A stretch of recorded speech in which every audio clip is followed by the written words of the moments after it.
All right, let's look at some more items I got from a military surplus shop. I'm excited to share these. So I don't know the exact date on all this stuff, but some of this stuff is really old. So first thing up is this World War II magazine pouch. It's a British Army magazine pouch. Got a snap button here. And you can actually see inside, it's got some markings and it says 1943 on it, which is pretty awesome. That's a really old magazine pouch from World War II. And you know, along with some other stuff I'm about to show, I was asking the guy, you know, how do you come across this stuff? How do you get this stuff? One of the employees told me that apparently they found an old warehouse in the UK that had a ton of this stuff, which is really cool because this stuff's not gonna be around forever. This stuff smelled really moldy when I bought it, and I did just rinse it with water and leave it out in the sun for a little bit. The smell went away a little bit, but it's really cool. 1943 World War II magazine pouch.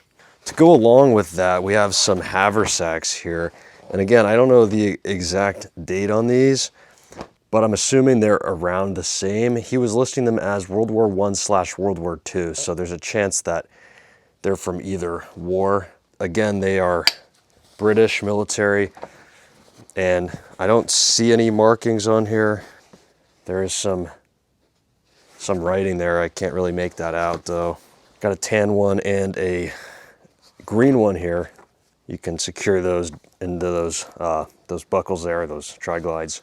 And on the back, there's actually some hooks here. And maybe with those loops on the bottom, I believe that you could attach straps so you could wear these on your back. This was a time before you had your tactical MOLLE backpacks. So this is probably what a soldier would be carrying around, carrying their gear in.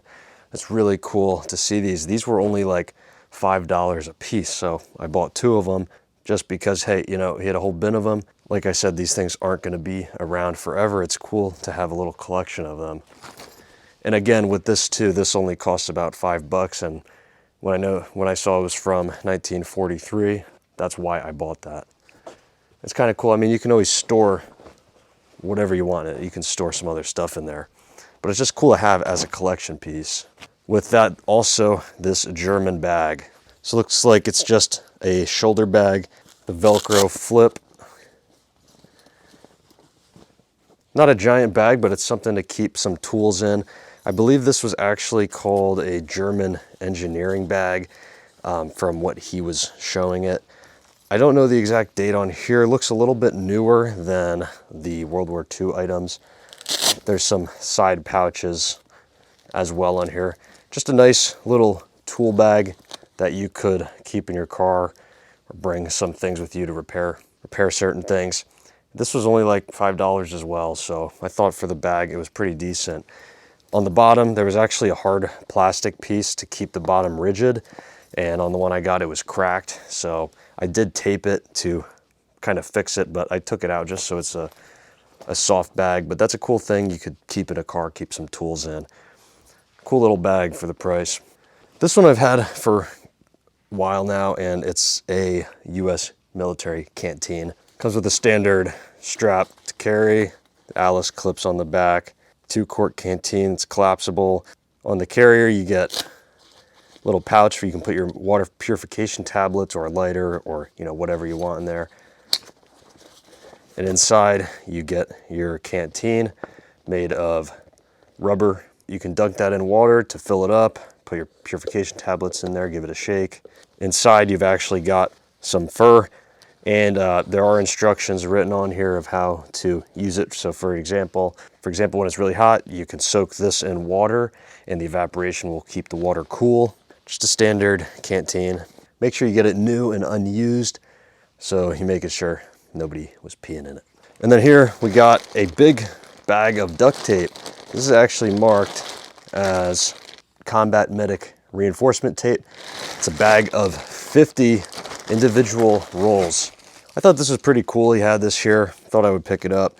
So you get 50 of these, which is individually wrapped duct tape. It was only like a few bucks or maybe $10, I'm not really sure, but the price wasn't that bad. And you get all these mini rolls. These are actually really good for keeping in a bag or backpack or, you know, a medical kit like it says on the bag. It's just a bunch of rolls of duct tape, and they're easy to pack, easy to store. Rather than carrying a full roll of duct tape around with you, you can grab a couple of these. It takes up less space if you just want a little bit of duct tape with you. It's kind of just a neat thing. I thought was cool, and I mean, it's a huge bag. You get a ton of tape. And lastly, real quick, I got these carabiners to show. I just got this one here. I got a couple of them. They are SMC branded, which is a climbing carabiner. It's actually made for climbing. It's locking. It's an aluminum construction. You unscrew that and you can open it up. Pretty robust carabiners. Don't know how well you can see that, but it's rated for 27 kilonewtons of force that way, which roughly translates to about 6,000 pounds, I think, or around there. And 7 kilonewtons of force that way, or with it open. That's what it says there, but locked up and down, 27 kilonewtons of force. These are like 15 bucks a piece though. They're not cheap. They're cool to have. If you're not using them for climbing, you know, they're still useful. They're still just locking carabiners, so they're cool to have nonetheless. But anyways, that's it for now. So thanks for coming and checking out a few things I got. Let me know what you think. I think these items were pretty cool, especially these old World War II items. Let me know what you think in the comments. Anyways, thanks for watching. Subscribe. I'll see you later.